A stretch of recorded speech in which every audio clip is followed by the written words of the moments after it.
بہار دنیا ہے چند روزہ، نہ چل یہاں سر اٹھا اٹھا کر، خدا نے خود ہی مٹا دیے ہیں ہزاروں نقشے بنا بنا کر۔ اللہ تعالیٰ نقشے بناتا ہے اور پھر خود ہی بگاڑ دیتا ہے، کیونکہ بندے کو بالآخر اپنی اصل منزل کی طرف لوٹنا ہے جو موت ہے۔ موت اٹل ہے، ایک دن انسان کو آ کے رہنی ہے۔ انسان کا رزق بھی پیچھا کرتا ہے، انسان کی موت بھی پیچھا کرتی ہے، اور موت ایسا پیچھا کرتی ہے کہ بالآخر ایک دن بندے کو دنیا سے جانا ہی پڑتا ہے۔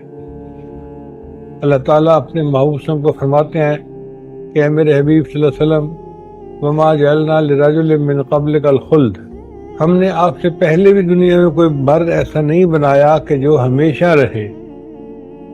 آپ غور کیجئے، اگر موت کو دولت کے ذریعے سے ٹالا جا سکتا تو قارون کو موت نہ آتی، اگر موت کو حکومت کے ذریعے سے ٹالا جا سکتا تو فرعون کو موت نہ آتی، اگر موت کو حسن و جمال کے ذریعے سے ٹالا جا سکتا تو یوسف علیہ السلام کو موت نہ آتی، اگر موت کو اخلاق عظیمہ کے ذریعے سے ٹالا جا سکتا تو ہمارے آقا صلی اللہ علیہ وسلم کو کبھی موت نہ آتی، اگر موت کو محبتوں کے ذریعے سے ٹالا جا سکتا کوئی ماں اپنی آنکھوں کے سامنے جوان بیٹے کو نہ مرنے دیتی، اگر ماں کو اگر وفاؤں کے ذریعے سے موت کو ٹالا جا سکتا کوئی بیوی اپنی آنکھوں کے سامنے جوان خاوند کو نہ مرنے دیتی، مگر ہم نے تو ایسے منظر دنیا میں دیکھے ہیں، جوان بیٹا لیٹا ہوا ہوتا ہے اور بوڑھی ماں اپنے تھرکتے ہاتھوں کے ساتھ اس آنکھوں کو بند کر رہی ہوتی ہے۔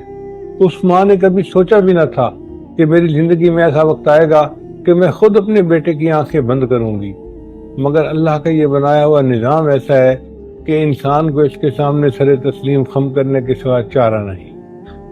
اس کا ایک ہی طریقہ ہے کہ انسان اپنی موت کے لیے تیار رہے۔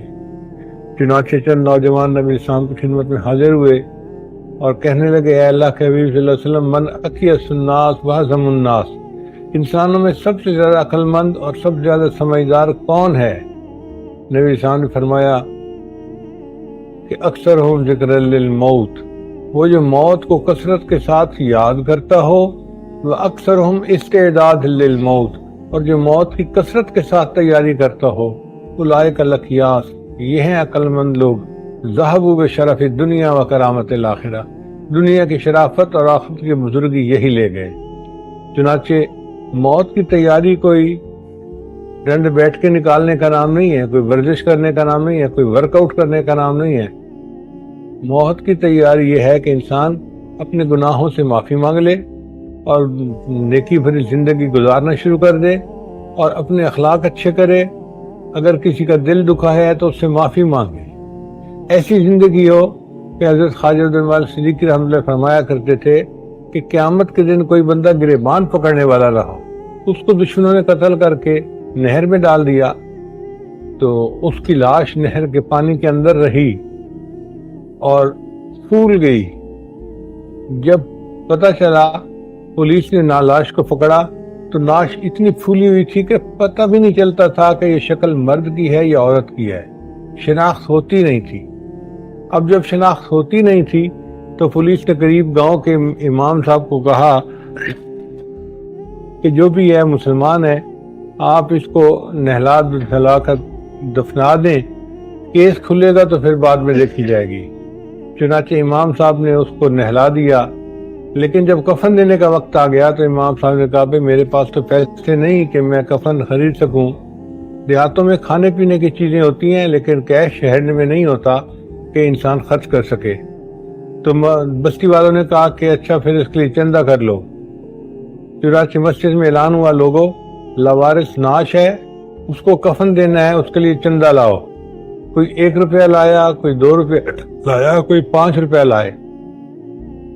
1 گھنٹہ اعلان ہوتا رہا اور 1 گھنٹے اعلان کے بعد پیسے پورے ہوئے، کفن خریدا گیا اور اس ناوارث لاش کو کفنا کر بالآخر دفنا دیا گیا۔